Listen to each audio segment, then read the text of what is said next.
Bonjour et bienvenue à cette formation destinée aux préposés aux bénéficiaires.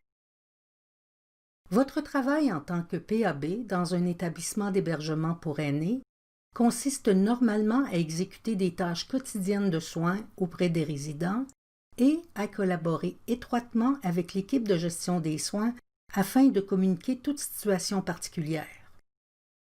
Sophie offre des outils informatisés, modernes, nécessaires pour exécuter ce travail et communiquer efficacement.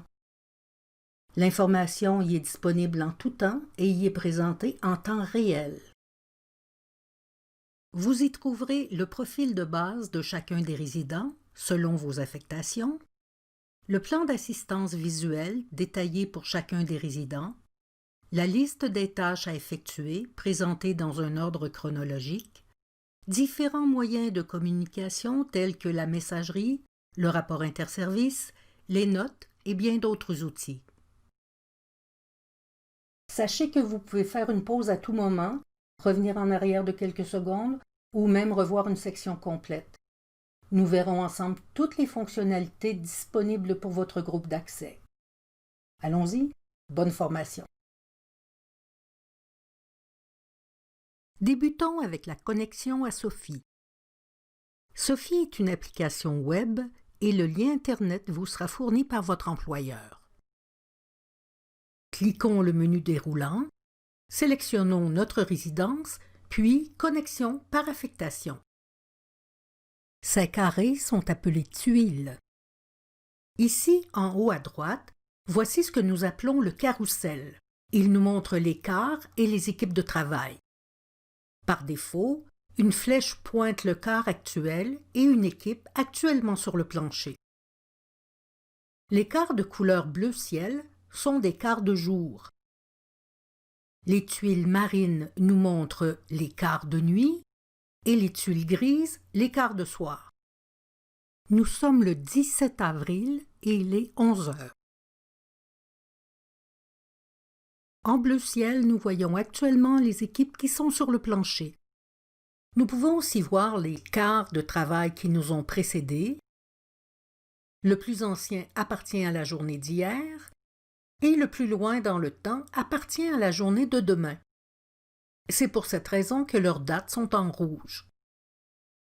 Avec cette icône, nous pouvons rafraîchir la page comme ceci et avec celle-là, nous basculons vers la connexion sans affectation. Nous y reviendrons plus tard. Cliquons cette icône pour retourner à Connexion par affectation. Après ce tour d'horizon, nous pouvons maintenant cliquer sur notre équipe de travail dans le carrousel, puis sur la tuile portant notre nom.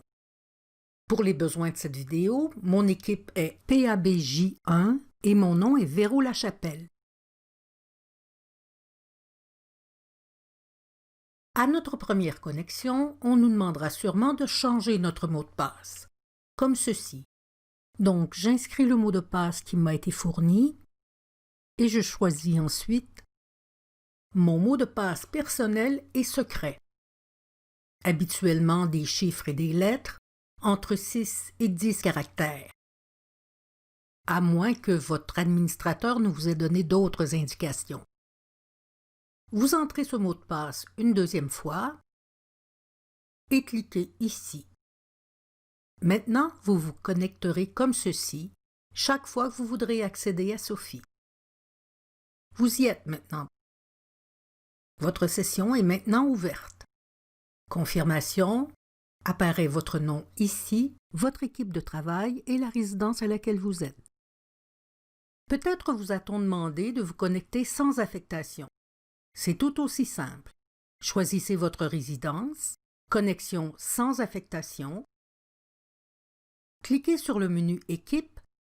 Vous devez y choisir votre équipe de travail. Portez attention à la date, puis à l'équipe. Cliquez.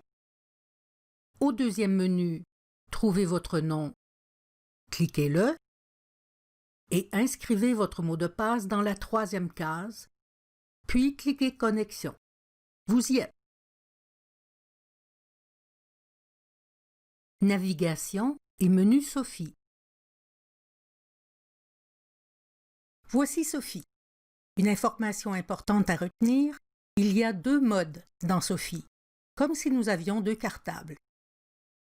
Le premier mode est le mode général, que vous voyez ici, aussi appelé Accueil.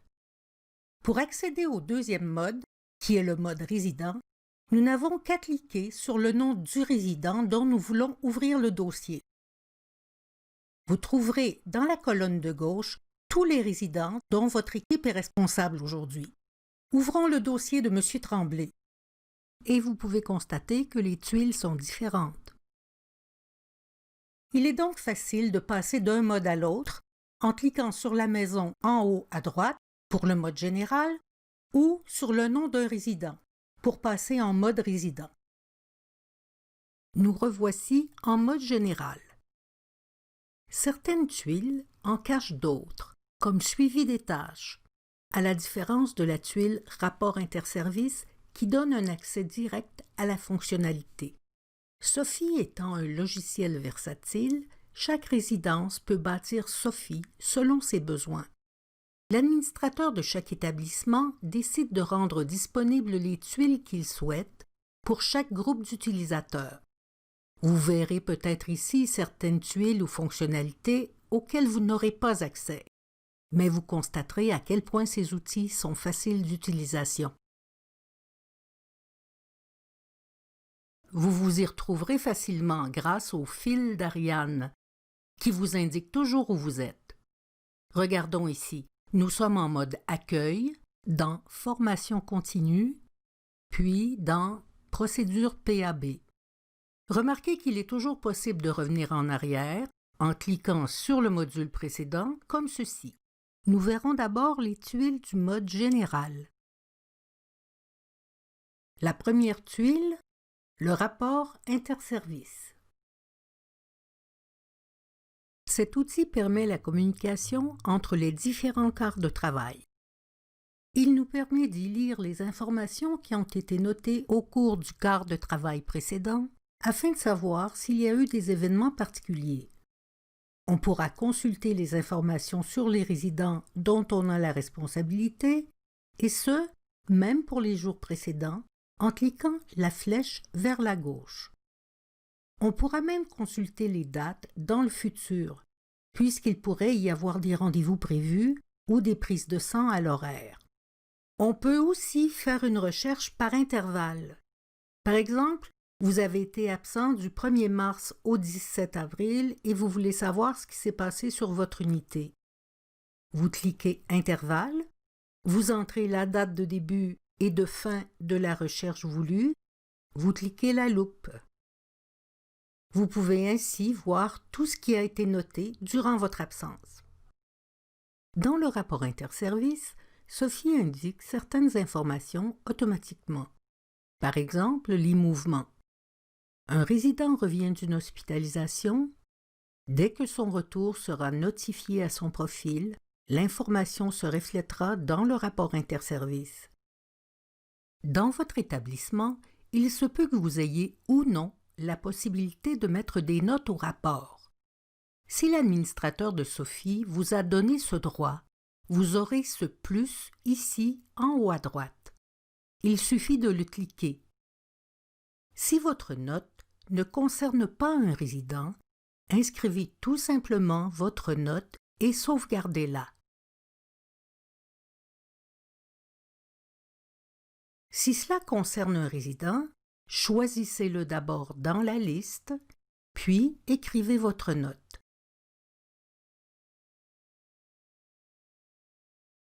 Ces notes porteront automatiquement votre signature, la date et l'heure. S'il vous arrivait de faire une erreur, vous pourriez invalider votre note, mais en donnant une raison. Cliquez le X, inscrivez votre commentaire et cliquez Oui. On pourra voir la raison de l'invalidation en cliquant la loupe.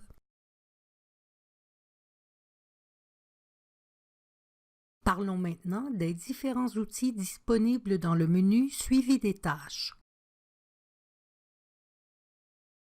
Cliquons Suivi des tâches, puis Routine de travail. La routine de travail est l'endroit où l'on voit la liste des tâches que nous avons à effectuer pendant notre quart de travail. C'est aussi l'un des endroits où l'on peut confirmer avoir fait les tâches. Vous êtes actuellement en mode général. La routine ici concerne tous les résidents qui sont sous votre responsabilité.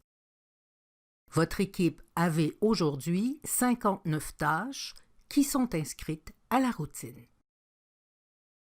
Cette icône ici à gauche nous permet de passer en mode plein écran et ce X à droite nous permet de le quitter. En cliquant cette icône qu'on appelle chevron, on peut faire apparaître ou disparaître la zone de recherche. Nous y reviendrons. Les tâches se présentent ainsi. Tout en haut de la liste, il y a les tâches qui n'ont pas d'heure précise pour l'exécution. Viennent ensuite les tâches par ordre chronologique. À moins d'avis contraire, ces heures sont données à titre informatif. Au fur et à mesure que la journée avance, vous aurez l'occasion de venir compléter les tâches prévues à l'horaire. Vous pouvez compléter une tâche avec le bouton rapide si vous l'avez exécutée dans le temps suggéré. Quand un temps prévu pour une tâche est indiqué, c'est à titre informatif. Si vous voulez donner plus de détails sur la réalisation d'une tâche, vous utiliserez plutôt le statut. Le statut nous permet d'identifier le résident avec sa photo et son numéro de chambre, ce qui nous permettra, entre autres, de noter le temps pour une tâche si, par exemple, cela a été anormalement long. Dans le statut, nous pouvons aussi indiquer qu'une tâche a été refusée, mais nous devons préciser la raison. Nous pourrions aussi notifier qu'un résident était absent. Nous avons ici un lien direct avec le plan d'assistance, qui, s'il a été complété, est un résumé visuel des soins à apporter aux résidents. Prenons un moment pour regarder la recherche. Cliquons le chevron. Nous voyons ici la date d'aujourd'hui. Nous pourrions voir la routine de demain, par exemple. Mais revenons à notre routine d'aujourd'hui et sachons que Sophie est une application dynamique, ce qui veut dire qu'à tout moment, une tâche pourrait être ajoutée à la routine par un responsable des soins, ce qui est une bonne raison pour consulter la routine régulièrement. Voyons maintenant le filtre de recherche Statut. Nous pouvons voir les tâches à faire, tous les statuts, ce qui est fait, en retard, refusé, annulé, reporté ou résident absent. Juste en cliquant sur le statut « Refusé » par exemple, je peux voir que la résidente du 103, Mme Rousseau, a refusé d'être peignée ce matin. C'est moi qui ai confirmé ce refus à 7h37. 2 mots sur le statut en retard. Il est parfaitement habituel d'avoir des tâches en retard dans une routine. Vous pourriez avoir oublié une tâche ou tout simplement, cette tâche a déjà été effectuée, mais n'a pas encore été complétée dans la routine. Sophie est votre outil de travail, votre assistant. Les mouvements, comme les hospitalisations et les absences, seront notés dans le bouton rapide. Vous n'aurez qu'à le cliquer pour confirmer le statut d'absence ou utiliser le bouton statut pour indiquer une situation différente. Y a-t-il un plus sur votre page en haut à droite? Si oui, vous avez la possibilité de compléter une tâche ponctuelle. Qu'est-ce qu'une tâche ponctuelle? C'est une tâche qui n'était pas prévue à la routine, mais que vous avez dû effectuer à cause d'une urgence ou à la demande d'un résident. Ces tâches peuvent être choisies dans un dictionnaire qui a été préparé par l'équipe des soins. Ce sont les seules activités que vous pouvez confirmer de façon occasionnelle. Il faut d'abord cliquer le plus, choisir le résident qui a reçu le service, cliquer les 3 petits points pour ouvrir le dictionnaire, choisir le soin. La date et l'heure sont des champs modifiables. La durée et la raison sont des champs obligatoires et vous avez un espace pour un commentaire. automatiquement toutes les tâches ponctuelles apparaîtront au rapport interservices. Et nous retrouverons le même plus avec les mêmes fonctions sur la tuile routine de travail.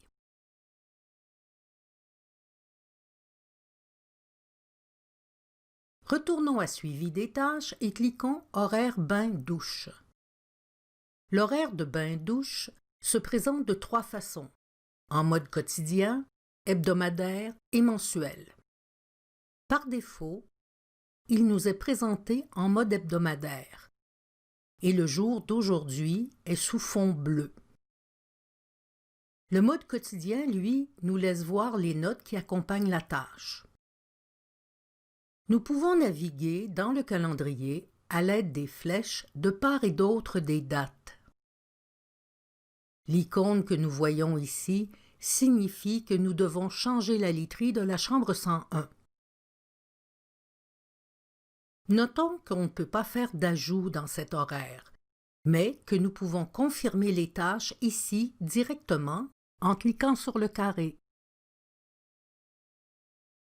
Sachons aussi que les tâches de bain et de literie qui apparaissent ici apparaissent aussi dans la routine de travail et peuvent être complétées ici ou dans la routine de travail. Et elle sera fermée partout automatiquement. En cliquant le chevron, nous avons accès à la section Recherche. Selon les droits qui vous sont accordés, vous pourrez y faire une recherche par équipe de travail, par date, par unité ou par statut de la même façon que nous l'avons fait dans Routine de travail. Pour changer l'affichage, il suffit de cliquer le mode désiré et de cliquer la loupe. Et une imprimante est disponible. Retournons à Suivi des tâches et cliquons Horaire buanderie. C'est facile, l'horaire de buanderie se présente de la même façon et offre les mêmes fonctionnalités que l'horaire de bain et douche.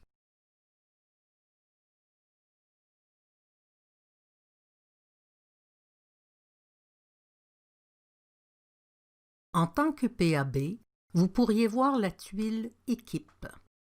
Cette tuile vous permet de voir les équipes de travail et leurs membres. Par défaut, vous voyez la journée en cours. Une section Recherche vous permet de consulter les équipes d'une autre journée et ou d'un quart de travail en particulier. La formation continue.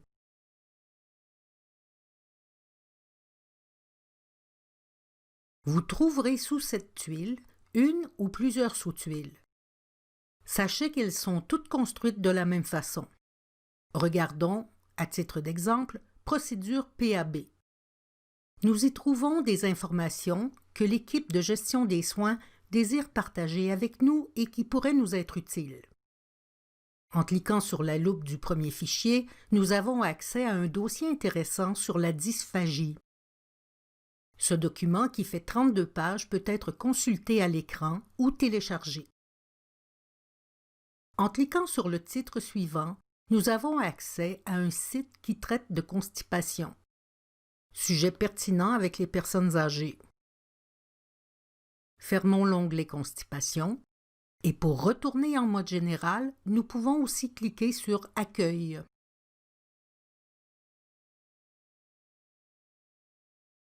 Le tableau de bord. Voici la tuile tableau de bord.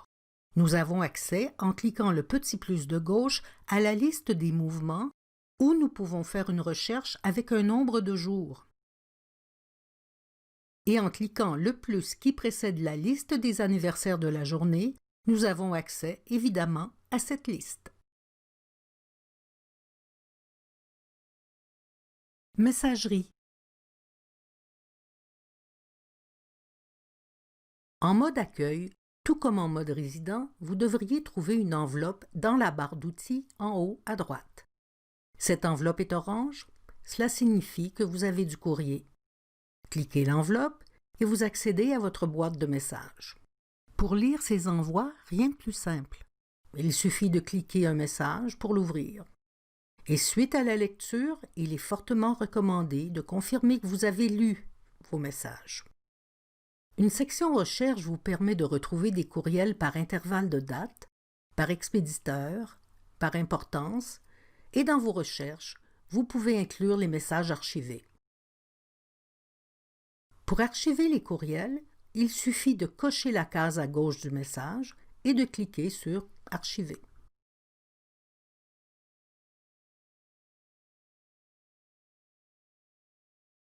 Préférences utilisateurs et aide en ligne. Voici le bouton « Préférences de l'utilisateur ». Nous avons le choix de la langue, l'anglais ou le français. Nous pourrions faire une sélection pour les horaires bain et buanderie, c'est-à-dire voir le quart de travail en cours ou voir l'horaire pour toute la journée. Si nous ne faisons pas de choix, nous verrons par défaut la configuration prévue par l'administrateur. Ici, nous pouvons faire le choix par défaut de naviguer dans les dossiers résidents à partir du tableau de bord. Si nous sélectionnons cette option, à compter de maintenant, dès que nous choisirons un dossier résident, nous accéderons à son tableau de bord et ce choix s'appliquera dorénavant à tous les dossiers résidents. Et nous avons aussi un bouton pour changer notre mot de passe. Mais revenons à la navigation. Regardons les résultats quand nous validerons cette option. Donc, enregistrer. Et nous pouvons passer d'un résident à l'autre, toujours dans le module tableau de bord. Avec cette sélection, nous avons accès à toutes les tuiles de Sophie en mode résident. Et pour revenir aux tuiles du mode résident, par défaut, nous enlèverons tout simplement le crochet. Mais n'oublions pas d'enregistrer notre choix. Où que vous soyez dans Sophie, vous pouvez toujours cliquer sur le point d'interrogation en haut à droite et on vous proposera les informations sur le contexte où vous êtes dans Sophie. Voici un exemple. Vous avez besoin d'aide alors que vous êtes dans la routine de travail du résident. Cliquez. On vous propose routine de travail en mode général ou en mode résident. Vous cliquez et on vous montre les explications complètes sur le contexte choisi. Si vous allez tout au bas de la page, vous voyez s'il existe des vidéos sur le sujet. Ici, on vous propose la vidéo sur la routine de travail et une autre sur la tâche ponctuelle. Cliquez votre choix et démarrez le tutoriel. Il est possible de mettre le tout pleine page, d'augmenter ou de diminuer le volume, faire une pause et même de revenir en arrière. Vous avez ici un champ recherche qui vous permet de trouver tout ce dont vous avez besoin. Ainsi, vous ne serez jamais pris au dépourvu. C'est ce qui conclut le mode général. Allons maintenant voir ce que nous propose le menu résident. La liste des résidents et ses recherches. Dans la colonne de gauche, nous trouvons la liste des résidents qui sont sous la responsabilité de notre équipe de travail aujourd'hui. Tout en haut, nous avons un champ recherche. Nous pouvons faire une recherche par nom de famille, par prénom et par numéro de chambre. Il y a 11 résidents assignés à notre équipe. Faisons une recherche avec le prénom Gilles. Cliquons la loupe. Monsieur Gilles Trépanier est à la chambre 109 et dans la chambre 110, nous retrouvons Monsieur Martel. Maintenant, comment faire pour revoir tous nos résidents? Il faut tout simplement vider le champ de recherche et ensuite cliquer la loupe. Il est aussi possible de faire une recherche avancée avec le numéro de dossier, le numéro d'assurance maladie, le nom du conjoint, le nom d'usage, les types d'admission et d'hébergement. Faisons une recherche avec le nom du conjoint le mieux. Cliquons Recherche. Le résultat, Madame Ginette Lamontagne, dont le conjoint s'appelle Monsieur Lemieux. Voilà. Profil du résident.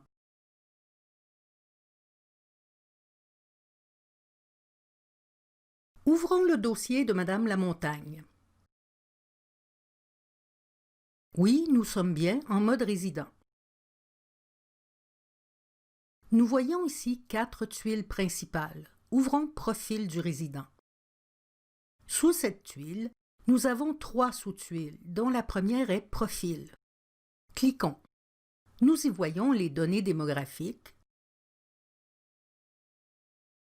les numéros de dossier, le mode d'administration de ces médicaments, les mouvements, ses allergies, ses intolérances, le nom de son médecin et plusieurs autres renseignements comme sa pharmacie.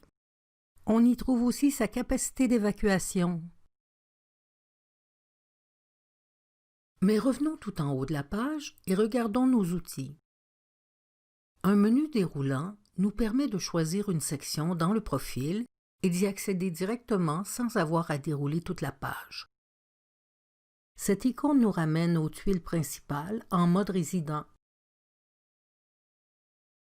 Et cet outil nous permet d'imprimer certains documents comme le rapport d'hospitalisation. Un résident quitte pour l'hôpital, nous pouvons facilement imprimer les documents requis. D'abord, cliquons l'imprimant, choisissons Hospitalisation.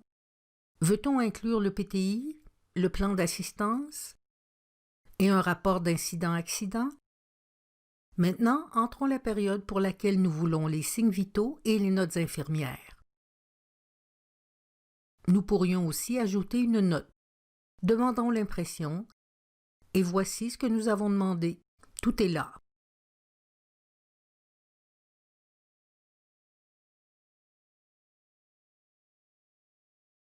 Nous pouvons aussi imprimer certains documents comme le profil pharmaceutique et l'autorisation de communiquer les renseignements personnels si les fichiers ont été attachés au dossier du résident. Utilisons le fil d'Ariane, cliquons Profil du résident et allons voir la sous-tuile Tableau de bord du résident, qui montre un résumé de son identification, les alertes et notifications s'il y en a, et l'historique des renseignements mis au dossier de Madame. La troisième sous-tuile propose Intérêts, loisirs et histoire de vie, où l'on retrouve ce qu'elle aime, où on nous raconte un peu le genre de vie qu'elle a eu. Quand le temps nous le permet, c'est une belle façon de faire connaissance avec les résidents que nous ne connaissons pas.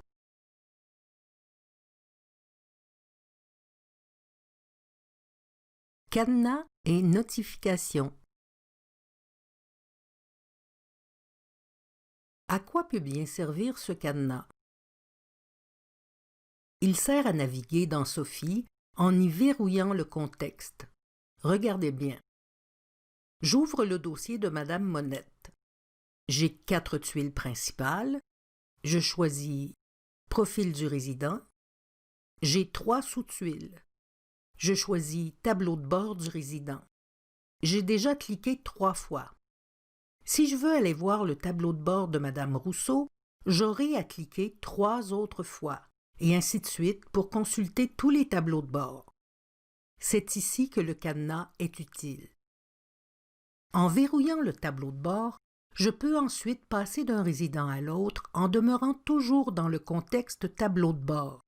Il ne restera plus qu'à déverrouiller pour revenir à la navigation habituelle.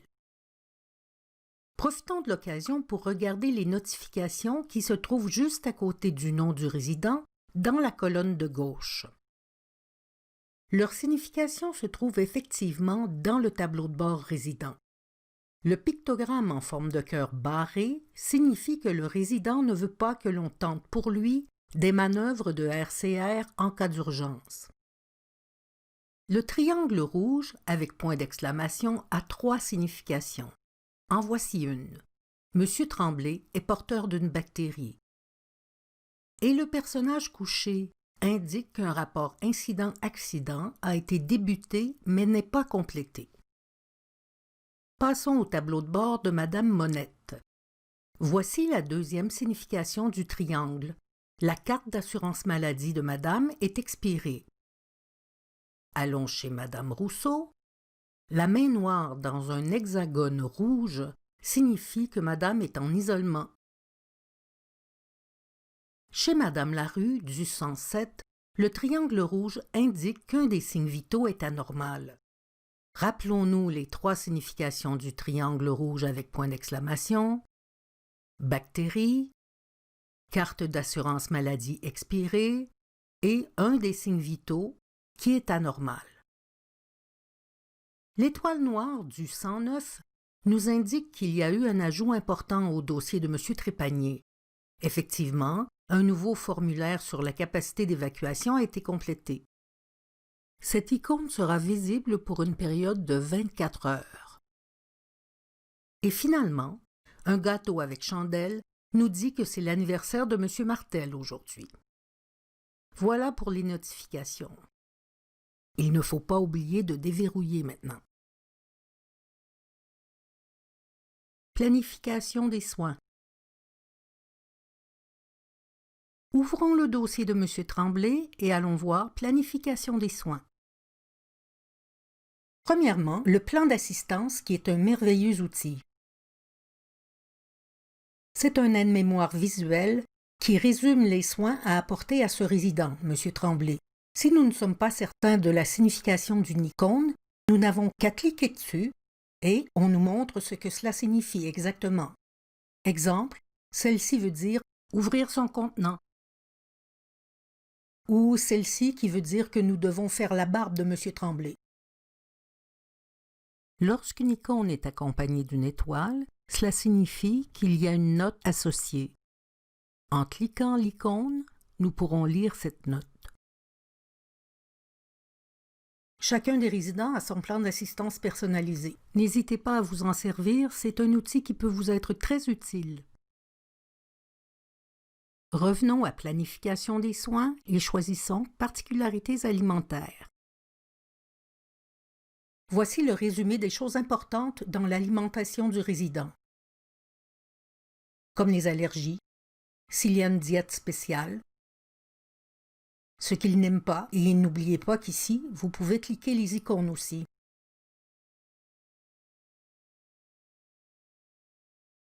Et finalement, la tuile Routine de travail.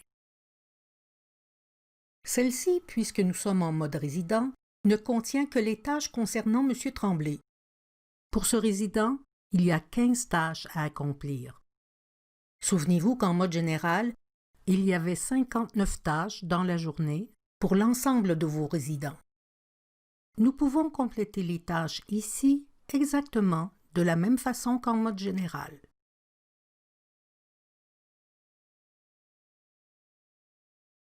Le dossier notes.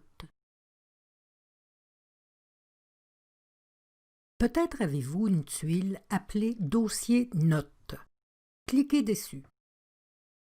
La sous-tuile Notes PAB répertorie les commentaires qui ont été inscrits au dossier du résident par les préposés. Nous retrouvons nos outils habituels.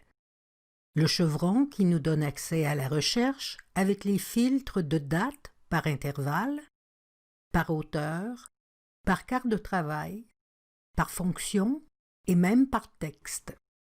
Exemple, je cherche le mot « cœur » dans une note.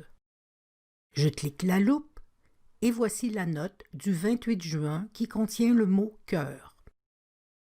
Il y a aussi une imprimante et le plus, ici à droite, qui nous donne accès à l'encadré où nous pourrons inscrire nos commentaires. Ensuite, il suffit d'enregistrer. Mais vous pourriez avoir fait une erreur. Pour invalider une note dont vous êtes l'auteur, il faut cliquer les 3 petits points à droite, choisir « Invalider la note », écrire la raison de l'invalidation et confirmer. En cliquant la loupe, on pourra voir la raison de l'invalidation.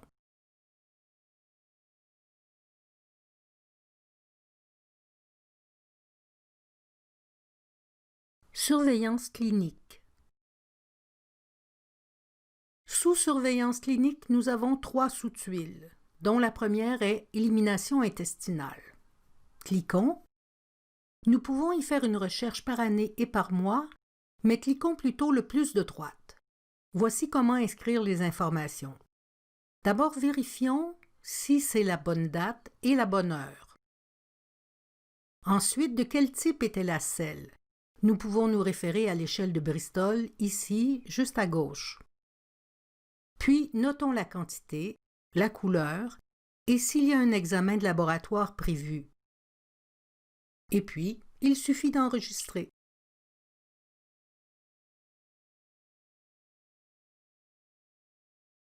Revenons à surveillance clinique pour voir Ingesta excreta. Pour noter des résultats, cliquons le plus et sélectionnons d'abord Ingesta ou excreta. Puis, pour Ingesta, choisissons la quantité dans le menu déroulant. La même chose pour excreta, à l'exception des quantités qui doivent être notées en millilitres. Les résultats sont cumulatifs sur une période de 24 heures. Et ici, la recherche se fait par intervalle de date.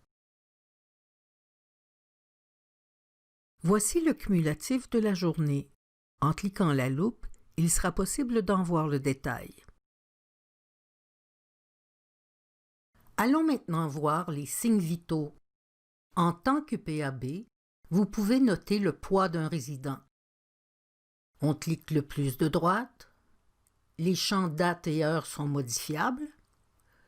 Notons le poids, en livres, s'il vous plaît, et un espace nous permet d'écrire un commentaire au besoin. Et puis, on enregistre. Notez que les données s'accumulent dans le dossier et pourront être consultées par la personne qui supervise les soins. C'est ainsi que se conclut cette formation PAB. N'hésitez pas à revoir cette formation au besoin. Et n'oubliez pas que Sophie est là pour vous aider. Vous pouvez aussi consulter l'aide en ligne pour parfaire vos connaissances. Merci et bonne journée.